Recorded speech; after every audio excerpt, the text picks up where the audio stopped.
यह कहानी है उस समय की जब भारत और पाकिस्तान एक देश हुआ करते थे और तब ये देश दोनों विभाजित नहीं थे। तब चिनाब नदी के किनारे तख्त हजारा नामक गांव में राजा जनजाति के जाट परिवारों में एक लड़के का जन्म हुआ। इस लड़के का नाम रांझा रखा गया। रांझा इस परिवार का सबसे छोटा बेटा था। रांझा ने बड़े 3 भाई थे जो खेती का काम किया करते थे और रांझा माँ बाप का सबसे दुलारा बेटा होने के कारण आराम से मस्त रहकर बांसुरी बजाता था। लेकिन रांझा की किस्मत में यह आराम होकर विधाता ने कुछ और ही लिखा था। दोस्तों, अगर ये स्टोरी आपको अच्छी लगी रही हो तो प्लीज़ इस स्टोरी पर एक प्यारा सा कमेंट कर दीजिए। अब चलते नेक्स्ट पेज पर।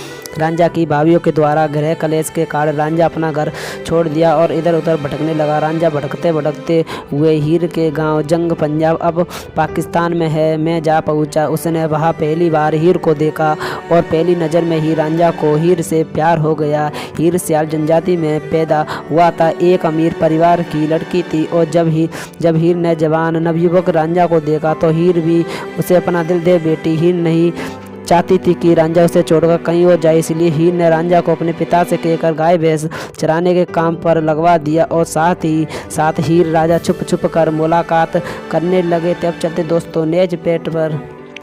हीर और राजा की पनपती हुई मोहब्बत को ग्रेड तब लग गया जब हीर के चाचा कैदों ने दोनों को मिलते हुए देख लिया और तब हीर के चाचा ने सारी बात हीर के माता मालकी और पिता चूचक को बताई। यह खबर सुनने के बाद हीर के माता पिता ने हीर का विवाह सैदा खेड़ा नामक युवक से हीर की मर्जी के खिलाफ कर दिया। राजा हीर की शादी होते हुए देख दुखी होकर कनपट्टे समुदाय के फकीर से गुरु दक्षिणा लेकर फकीर बन गया और गांव-गांव गली कूचे में गीत गाते हुए भटकने लगा। एक दिन अचानक वह हीर के ससुराल में जा पहुंचा और वहां उसकी मुलाकात हीर से हुई।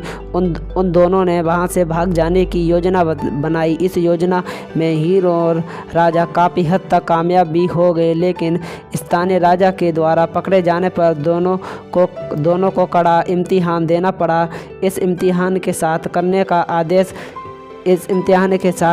प्यार करने का आदेश दिया, लेकिन हीर की खुशी हीर के चाचा से बर्दाश्त नहीं हुई। अतः वही हुआ जिसका डर था। शादी के दौरान हीर का चाचा हीर के खाने में जहर मिलाकर वो हीर को खिला दिया। दोस्तों, अगर ये प्यारी सी स्टोरी अच्छी लगी रही तो इस चैनल को सब्सक्राइब कर देना। अब चलते हैं नेक्स्ट पेज पर।